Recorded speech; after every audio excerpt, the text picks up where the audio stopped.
जय हिंद दोस्तों, स्वागत है आपका। आज का टॉपिक है railway previous year question paper. Previous year question paper लेकर मैं आया हूं, जिसमें आज जो टॉपिक है वो रसायन विज्ञान से है। ठीक है, साइंस से जितने भी सवाल आपका रेलवे में पूछा गया है, सारे सवालों को मैं आपको करवाऊंगा और अभी करवा रहा हूं। और रोज़ आपको 2 प्रैक्टिस सेट करवा रहा हूं, एक शाम को 5 बजे और एक रात 9 से लेकर 10 के भीतर। ठीक है, तो चलिए स्टार्ट करते हैं, देखते हैं कि कौन कौन से सवाल साइंस से पूछे जाते हैं। सबसे पहले जो रसायन विज्ञान में चैप्टर है वो है पदार्थ। ठीक है, पदार्थ चैप्टर से बहुत सारे सवाल पूछे जाते हैं। तो चलिए, ये क्लास 9 का भी चैप्टर है, याद रखिएगा, एनसीईआरटी बुक से है कि निम्नलिखित में से किसके अणुओं के बीच आकर्षण बल अधिकतम होता है। किसके अणुओं के बीच आकर्षण बल सबसे अधिकतम होता है, ये पूछा गया है। तो सबसे अधिकतम जो आकर्षण बल होता है वो ठोस में होता है। आप देख सकते हैं आरआरबी ग्रुप डी 23/10/2018 शिफ्ट 1 में पूछा गया था। ठीक है, तो ठोस में आकर्षण बल सबसे अधिक होता है और द्रव जो है द्रव में ठोस से कम होता है और गैस में जो होता है गैस में सबसे कम होता है, याद रखिएगा। ठीक है, चलिए, पदार्थ के संदर्भ में निम्न में से कौन सा कथन सही नहीं है। कौन सा कथन सही नहीं है, ये पूछा गया है। ठीक है, देखिए, पदार्थ के कणों के बीच कोई आकर्षण बल नहीं होता, ये गलत है। ठीक है, पदार्थ के कणों के बीच आकर्षण बल होता है, ये गलत है, ये सही है। लेकिन यहाँ कह रहा है कि पदार्थ के कणों के बीच कोई आकर्षण बल नहीं होता है, ये गलत है। पदार्थ के कण के बीच अगर आकर्षण बल नहीं होगा तो वे आपस में एक दूसरे से बंधे हुए नहीं रहेंगे। ठीक है, और पदार्थ के कण द्रव और वायु में सतत स्थानांतरित होता है, ये सही है। पदार्थ कणों से बना होता है, ये भी सही है। पदार्थ के कणों के बीच अंतर होता है, ये भी सही है। ठीक है, ये आरआरबी जेई 26/2019 शिफ्ट 4 में पूछा गया सवाल है। ठोस के कणों के संदर्भ में निम्न में से क्या सही है।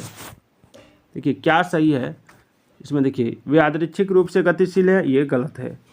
उनके बीच बड़े अंतराल होते हैं, ये भी गलत है। व्यवस्थित तरीके से विन्यासित होते हैं, ये सही है। उनमें न्यूनतम आकर्षण होता है, ये भी गलत है। ठीक है, देखिए, वे पदार्थ जिनका आकार और आयतन निश्चित होता है एवं कणों के मध्य आकर्षण बल अधिक होता है वे ठोस कहलाते हैं, याद रखिएगा। और अर्थात प्रत्येक ठोस अवयवी कणों से मिलकर बनता है और ये अवयवी कण अणु, परमाणु या आयन होते हैं। ठीक है, चलिए आगे और देखते हैं। इसमें आप यहाँ देख सकते हैं ठोस जो है, ठीक है, ठोस का लक्षण क्या है मैं आपको बता दूं। ठोस असंपीड्य एवं कठोर होते हैं तथा इनके अवयवी कणों के मध्य रिक्त स्थान कम होता है। ठीक है, और इनका घनत्व गैस तथा द्रव की तुलना में अधिक होता है और ठोस व्यवस्थित तरीके से विन्यासित होते हैं एवं इनका गलनांक प्रायः अधिक होता है। ठीक है, चलिए चौथा नंबर सवाल देखिए, अभी तक वैज्ञानिकों द्वारा पदार्थ की कितनी अवस्थाएं तय की गई है। वैज्ञानिकों द्वारा पदार्थ की कितनी अवस्थाएं तय की गई, ये पूछा गया। ठीक है, तो पदार्थ की जो अवस्थाएं तय की गई हैं वो अभी तक जो है वो आपका है 5 अवस्थाएं। ठीक है, 5 अवस्थाएं कैसे, आइए देखते हैं।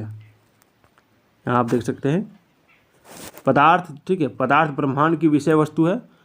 प्रत्येक वस्तु जो स्थान घेरती है जिसमें द्रव्यमान होता है पदार्थ या द्रव्य कहलाती है। वैज्ञानिकों द्वारा पदार्थ की 5 अवस्थाएं तय की गई है। पहला है ठोस, दूसरा है द्रव, तीसरा है गैस, फिर चौथा है प्लाज्मा, पांचवा है बोर्स आइंस्टीन कंडेंसेट, याद रखिएगा। ठीक है, चलिए अगला है, नीचे दी गई आकृति से क्या अनुमान नहीं लगाया जा सकता है। ठीक है, नीचे दी गई आकृति से क्या अनुमान नहीं लगाया जा सकता, इसको मैं थोड़ा छोटा कर देता हूँ। नीचे दी गई आकृति से क्या अनुमान नहीं लगाया जा सकता है, तो इससे ये अनुमान नहीं लगाया जा सकता है, आप जैसे देख सकते हैं लिखा है कि पदार्थ की चारों अवस्थाओं की आणविक व्यवस्था देखी जा सकती है। प्लाज्मा एक तरल पदार्थ है जो शरीर की सभी कोशिकाओं में मौजूद है। यह आकृति पदार्थ की चौथी अवस्था अर्थात प्लाज्मा को प्रदर्शित करती है। या फिर यह आकृति पदार्थ की विभिन्न अवस्थाओं के बारे में जानकारी प्रदान करती है। क्या होगा, ये क्या दिखा रही है, तो देखिए इसमें जो है, ठीक है, ये आकृति जो है, ठीक है, ये आकृति हमको ये दिखा रही है कि प्लाज्मा एक तरल पदार्थ है जो शरीर की सभी कोशिकाओं में मौजूद होती है। ठीक है, याद रखिएगा। ये आप देख सकते हैं, ये ठोस है, ये लिक्विड है, ये गैस है, ये प्लाज्मा है। ठीक है, चलिए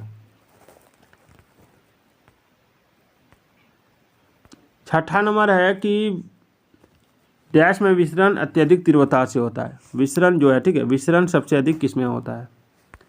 विसरण सबसे अधिक किसमें होता है। विसरण सबसे अधिक किसमें होता है।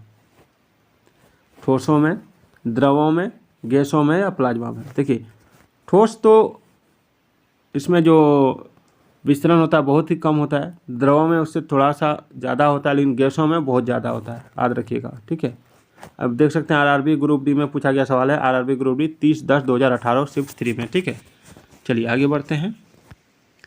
पदार्थ की 3 अवस्था ठोस, द्रव और गैस में से गैस पदार्थ की वह भौतिक अवस्था है जिसका आकार व आयतन दोनों अनिश्चित होता है, और गैसों में विसरण अत्यधिक तीव्रता से होता है क्योंकि गैस के अणुओं में आकर्षण एवं प्रतिकर्षण नहीं होता है, याद रखिएगा। ठीक है, अगला सवाल देखिए कि निम्नलिखित में से कौन सा कथन गलत है। कौन सा कथन गलत है? पदार्थ के कण अस्थिर अवस्था में होते हैं, पदार्थ के कण बहुत छोटे होते हैं, पदार्थ के कण एक दूसरे को आकर्षित करते हैं, पदार्थों के कणों के बीच रिक्त स्थान होता है। कौन सा कथन गलत है? देखिए यहाँ पर डिटेल दिया हुआ है, इसमें जो हो जाएगा आप पढ़िए, इसको पहले पढ़ लीजिए तब आंसर बताइएगा। यहाँ क्या लिखा है कि सभी पदार्थ कणों से मिलकर बने होते हैं, पदार्थ के कण अत्यंत सूक्ष्म होते हैं, पदार्थ के कणों के बीच रिक्त स्थान होता है, पदार्थ के कण निरंतर गतिशील होते हैं, पदार्थ के कण एक दूसरे को आकर्षित करते हैं, पदार्थ के कण में गतिज ऊर्जा होती है और तापमान बढ़ाने पर कणों की गति तेज हो जाती है। तो इसमें जो आप देख रहे हैं वो ये है कि पदार्थ के कण स्थिर अवस्था में होते हैं, ये जो है ये कथन गलत है। ठीक है, चलिए आगे देखते हैं। इसमें से कौन एक शुद्ध पदार्थ है? कौन जो है शुद्ध पदार्थ है? देखिए चीनी का घोल ये शुद्ध नहीं है। ठीक है, मीथेन ये शुद्ध है, मीथेन शुद्ध पदार्थ है। यह पृथ्वी की सतह के नीचे पेट्रोलियम पदार्थों के साथ प्राकृतिक गैस के रूप में पाई जाती है और यह जो है दलदली भूमि में भी मिलती है, इसलिए इसे मार्स गैस भी कहते हैं, याद रखिएगा। ठीक है, आप देख सकते हैं आरआरबी ग्रुप डी 24/9/2018 शिफ्ट 1 में पूछा गया सवाल है। अगला निम्नलिखित में से कौन सा, ठीक है, कौन सा विधान सत्य है?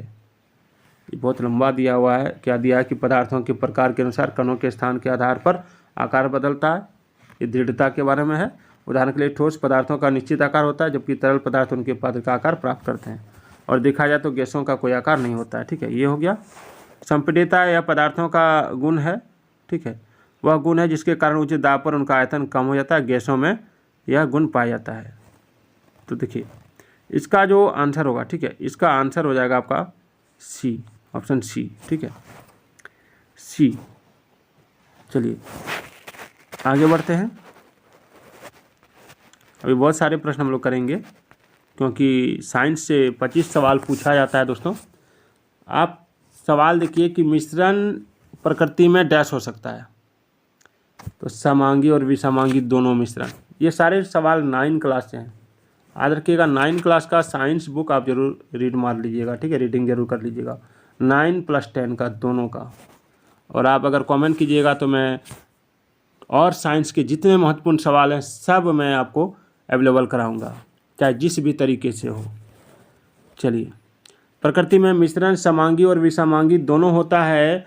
जैसे समांगी मिश्रण नमक और जल का मिश्रण, ठीक है, चीनी और जल का मिश्रण, याद रखिएगा। और विसमांगी है मिट्टी और रेत का मिश्रण, तेल और जल का मिश्रण। ठीक है, चलिए, एक मिश्र धातु किसका एक उदाहरण है? देखिए मिश्र धातु, इसमें हो जाएगा ठोस विलयन। 2 या 2 से अधिक रासायनिक पदार्थों के समांगी मिश्रण को विलयन कहते हैं। प्रमुख प्रकार के विलयन निम्नवत हैं, यहाँ दिया हुआ है। ठोस में ठोस का विलयन तो मिश्र धातु हो गया, जिसे पीतल, तांबा प्लस जस्ता से बनता है। ठोस में द्रव का विलयन, जिसे थेलियम धातु में पारा धातु का विलयन। ठीक है, गैस में ठोस का विलयन तो वायु में कपूर का विलयन हो जाएगा। द्रव में द्रव का विलयन तो जल में एल्कोहल का विलयन हो जाएगा। गैस में द्रव का विलयन तो कोहरा या अमोनिया गैस का जल में विलयन इत्यादि। ठीक है, चलिए, निम्नलिखित में से कौन सा विसमांगी मिश्रण है? तो विसमांगी मिश्रण है आपका ऑप्शन डी, दूध। ठीक है, ऑप्शन डी, दूध। दूध एक विसमांगी मिश्रण है। विसमांगी मिश्रण क्या होता है? वह मिश्रण होता है जिसके प्रत्येक भागों में उसके अवयवी पदार्थों के संगठन व विभिन्न गुणधर्म एक जैसे नहीं होते, जैसे लोहा एवं गंधक का मिश्रण, बालू एवं नमक का मिश्रण। ठीक है, चलिए 13 नंबर, सामान्य पदार्थों के भौतिक अवस्था में शामिल नहीं है। कौन सा पदार्थ शामिल नहीं है? तो ये हो जाएगा कोलाइड। कोलाइड पदार्थ सामान्य पदार्थों की भौतिक अवस्था में शामिल नहीं है। वह एक रासायनिक मिश्रण होता है जिसमें एक पदार्थ के गुण कण दूसरे पदार्थ में समान रूप से परिक्षेपित होते हैं। पदार्थ की मुख्यतः 3 अवस्थाएं ठोस, द्रव तथा गैस होती हैं, याद रखिएगा। ठीक है, सवाल देख सकते हैं कि हवा एक डैश मिश्रण है। ठीक है, तो शुद्ध मिश्रण है, केवल मिश्रणों का मिश्रण है, केवल तत्वों का मिश्रण है, दोनों तत्वों और यौगिकों का मिश्रण है, क्या हो जाएगा? तो ये जो हो जाएगा ये हो जाएगा ऑप्शन डी, दोनों तत्वों और यौगिकों का मिश्रण है। ये सवाल एनटीपीसी में पूछा गया था 11/4/2016 को, ठीक है। चलिए यहाँ पर डिटेल में हम लोग देख सकते हैं कि वायु पृथ्वी के, ठीक है, वायु पृथ्वी के वायुमंडल में शामिल गैसों यानी तत्वों और यौगिकों का मिश्रण है। वायुमंडल में पाई जाने वाली गैसें निम्न है: नाइट्रोजन 78.84%, ठीक है, oxygen 20.946%, argon 0.934%, neon 0.0018%, helium 0.00052%, methane 0.02%, ठीक है।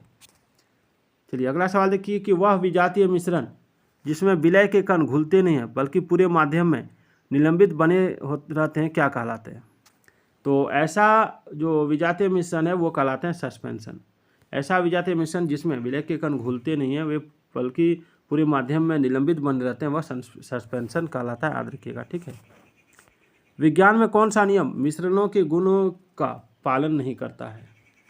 तो ये हो जाएगा इसकी संरचना तय है, ठीक है। ये आप देख सकते हैं रसायन विज्ञान में वह पदार्थ जो दो या दो से अधिक तत्वों यौगिकों पदार्थों की किसी भी अनुपात में मिलाने से प्राप्त होता है मिश्रण कहलाता है। अर्थात मिश्रण की कोई निश्चित संरचना तय नहीं है और मिश्रण को सरल आंतरिक विधियों द्वारा पुनः इसके प्रारंभिक अवयवों में अलग किया जा सकता है। मिश्रण में उपस्थित उसके घटक, ठीक है, घटक अपने गुणों को सदैव बरकरार रखते हैं, जैसे नमक व बालू का मिश्रण। चलिए आगे देखिए, जब दो तरल पदार्थ एक दूसरे में घुलते नहीं और सॉल्यूशन नहीं बनाते हैं तो उसे क्या कहते हैं? तो उसे कहते हैं अमिश्रणीय यानी इम्पॉसिबल। जब दो तरल पदार्थ एक दूसरे में नहीं घुलते और सॉल्यूशन नहीं बनाते तो उन्हें इम्पॉसिबल यानी अमिश्रणीय पदार्थ कहते हैं। जैसे तेल और पानी दोनों तरल पदार्थ हैं जो अमिश्रणीय है।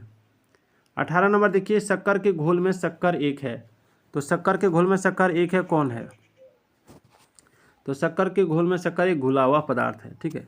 दो या दो से अधिक पदार्थ ठोस द्रव गैस का समग्र मिश्रण विलयन कहलाता है। इसके साधारणतः मुख्य अवयव जो है जो मात्रा में अधिक होते हैं विलायक तथा जो कम मात्रा में होते हैं उन्हें विलय कहते हैं। जल एक अच्छा विलायक है क्योंकि इसमें विभिन्न प्रकार के पदार्थ घुले जाते हैं, ठीक है। इसी कारण जल को सार्वत्रिक विलायक कहा जाता है और शक्कर के घोल में शक्कर एक घुला हुआ पदार्थ है क्योंकि इसकी मात्रा विलायक में कम होती है, ठीक है। चलिए आगे देखते हैं। आगे है डैश एक यौगिक नहीं है। यौगिक कौन नहीं है? तो लेड जो है, ठीक, एक मिनट, कहाँ जा रहे हो भैया, इधर रहो ना। यौगिक कौन है? यौगिक लेड यौगिक नहीं है, ठीक है, क्योंकि दो या दो से अधिक तत्व जब एक निश्चित अनुपात में रासायनिक बंध द्वारा जुड़कर जो पदार्थ बनाते हैं उसे रासायनिक यौगिक कहते हैं। जैसे चौक हो गया, हाइड्रोजन हो गया, सल्फाइड हो गया, सल्फर हो गया, डाइऑक्साइड हो गया, ये यौगिक है, ठीक है, ये क्या है? यौगिक। लेकिन लेड जो है ये क्या है? लेड क्या है? एक तत्व है जो कि धातु है, ठीक है। लेड का सूत्र होता है Pb। अगला सवाल है, रेत और चीनी का मिश्रण डैश का एक उदाहरण है। किसका उदाहरण है? तो रेत और चीनी का मिश्रण विजातीय मिश्रण का उदाहरण है। विजातीय मिश्रण, ठीक है, क्यों? क्योंकि इसके दोनों के गुण नहीं मिलते हैं, ठीक है। चलिए अब देखेंगे हम लोग भौतिक एवं रासायनिक परिवर्तन। निम्नलिखित में से कौन सा भौतिक परिवर्तन नहीं है? तो ठोसों का द्रव में पिघलना, गैस का द्रवों में द्रवीकरण, पदार्थों का किण्वन, द्रवों का गैस में वाष्पीकरण, क्या हो जाएगा? तो देखिए, पदार्थों का किण्वन एक रासायनिक प्रक्रिया या परिवर्तन है, जैसे दूध से दही का बनना, गन्ने के रस से सिरके का बनना, ठीक है। तो इसमें जो हो जाएगा वो हो जाएगा पदार्थों का किण्वन। चलिए अगला है, इनमें कौन रासायनिक परिवर्तन नहीं है? तो रासायनिक परिवर्तन कौन नहीं है ये पूछा है, तो अम्लीकृत जल का विद्युत अपघटन। रासायनिक परिवर्तन अम्लीकृत जल का विद्युत अपघटन नहीं है, जबकि ईंधन का दहन, ऑक्सीकरण, लोहे में जंग लगना, प्लेटिनम तार का जलना सभी रासायनिक परिवर्तन है, याद रखिएगा, ठीक है। इनमें से कौन सा एक रासायनिक परिवर्तन है ये पूछा गया है।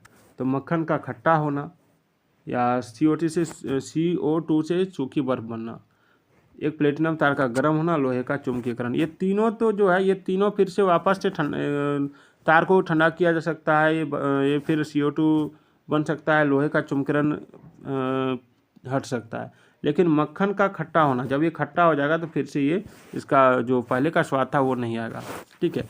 तो वे परिवर्तन जिनमें नए पदार्थ बनते हैं वे रासायनिक परिवर्तन कहलाते हैं। और यह एक अनुत्क्रमणीय प्रक्रिया है। ठीक है, रासायनिक परिवर्तन के बाद पदार्थ वापस उसी मूल पदार्थ में परिवर्तित नहीं होते हैं। इसके उदाहरण है मक्खन का खट्टा होना, कागज का जलना, लोहे में जंग लगना। ठीक है, चलिए लोहे में जंग लगना, लोहे में जंग लगना इनमें से किसका सामान्य उदाहरण है? तो लोहे में जंग लगना जो उदाहरण है ये है आपका रासायनिक परिवर्तन का। ठीक है, दूध का दही में परिवर्तन ये भी रासायनिक है, अगरबत्ती का जलना ये रासायनिक परिवर्तन है। चलिए अगला, इनमें से कौन सा रासायनिक परिवर्तन का एक उदाहरण है? तो रासायनिक परिवर्तन का उदाहरण है आपका निष्क्रियीकरण। निष्क्रियीकरण याद रखिएगा। ठीक है, यानी वह परिवर्तन जिसमें एक अथवा एक से अधिक नए पदार्थ बनते हैं रासायनिक परिवर्तन कहलाते हैं। और रासायनिक परिवर्तन को रासायनिक अभिक्रिया भी कहते हैं। और निष्क्रियीकरण जो है उदासीनीकरण एक प्रकार का रासायनिक परिवर्तन है। ठीक है, किसी अम्ल और किसी क्षारक के बीच होने वाली अभिक्रिया उदासीनीकरण कहलाती है। चलिए 26 नंबर आप देख सकते हैं, डैश एक रासायनिक परिवर्तन नहीं है। कौन सा रासायनिक परिवर्तन नहीं है? तो एक अंडा का पकाना, ठीक है, एक आइस क्यूब पिघलाना, ये आइस क्यूब पिघलाना ये जो है रासायनिक परिवर्तन नहीं है। अंडा पकेगा तो फिर से दोबारा वो अपने रूप में नहीं आएगा, वो पक जाएगा, नया पदार्थ बन जाएगा। केक को बेक कर देंगे तो फिर से वो वापस जैसे तैसे नहीं होगा, केला सड़ने के बाद फिर से कच्चा नहीं होगा। ठीक है, तो इसमें जो हो जाएगा वो एक आइस क्यूब पिघलाना, इसको अगर पिघला देंगे तो फिर से इसको जमा सकते हैं। ठीक है, चलिए उस प्रक्रिया का क्या नाम है जिसमें गैस सीधे ही ठोस अवस्था में परिवर्तित हो जाती है? तो गैस जिसमें सीधे ही ठोस अवस्था में परिवर्तित हो जाए, ठीक है ना, गैस अगर ठोस अवस्था में परिवर्तित हो जाता है सॉलिड अवस्था में तो वो डिपोजिशन कहलाता है। ठीक है, थोड़ा सा डिटेल में देख लीजिए कि डिपोजिशन वह प्रक्रिया है जिसके द्वारा कोई पदार्थ गैस अवस्था से सीधे ठोस अवस्था में परिवर्तित हो जाती है। आप यहाँ देख सकते हैं संघनन, कंडेंसेशन वह प्रक्रिया जिसके द्वारा कोई पदार्थ वाष्प से तरल अवस्था में परिवर्तित होता है, जैसे वाष्प का जल में परिवर्तन होना। ठीक है, चलिए अभी और प्रश्न देखेंगे। और ऊर्ध्वपातन जो होता है सब्लिमेशन वह प्रक्रिया जिसके द्वारा कोई पदार्थ ठोस अवस्था से सीधे गैस अवस्था में परिवर्तित होता है। ठीक है, जैसे कपूर का जलना। वाष्पीकरण वह प्रक्रिया जिसमें कोई पदार्थ तरल अवस्था से वाष्प अवस्था में परिवर्तित हो जाता है। ठीक है, चलिए अगला है निम्नलिखित में से कौन सा अवलोकन हमें यह निर्धारित करने में मदद करता है कि रासायनिक अभिक्रिया हुई है या नहीं? तो ये हो जाएगा आपका ये सभी विकल्प, अवस्था में परिवर्तन, गैस का उत्सर्जन, रंग बदलना। ठीक है, निम्नलिखित में से कौन सा एक भौतिक परिवर्तन है? तो भौतिक परिवर्तन जो है वो है आपका पानी का बर्फ में परिवर्तन, फिर से बर्फ बनेगा फिर से पानी बन जाएगा। ठीक है, यानी किसी पदार्थ में होने वाला ऐसा परिवर्तन जिसमें पदार्थ के रासायनिक गुण तो समान बने रहते हैं लेकिन पदार्थ के भौतिक गुण परिवर्तित हो जाते हैं। ठीक है, भौतिक परिवर्तन कहलाता है। निम्न में से कौन सा रासायनिक परिवर्तन का उदाहरण नहीं है? रासायनिक परिवर्तन का उदाहरण तो देखिए शरीर में भोजन का पाचन, दूध का दही बनना, जल का जल वाष्प में परिवर्तन, लोहे में जंग लगना। तो ये तीनों रासायनिक परिवर्तन है, लेकिन जल का जल वाष्प में परिवर्तन ये रासायनिक परिवर्तन नहीं है, भौतिक परिवर्तन है। ठीक है, चलिए निम्नलिखित में से कौन सा विकल्प रासायनिक परिवर्तन है? आपका ऑप्शन है दूध का दही में परिवर्तन होना, ठीक है, शुष्क बर्फ का सब्लिमेशन, रेत का पानी में घुलना, चीनी का पानी में घुलना। क्या हो जाएगा? तो दूध का दही में परिवर्तित होना ये रासायनिक परिवर्तन है। तो आज का ये 31 सवाल आपको कैसा लगा एक बार कमेंट कर दीजिएगा। और इस तरह का और सवाल अगर आपको चाहिए तो एक बार आप कमेंट में कहाँ से देख रहे हैं एक बार जरूर बता दीजिएगा।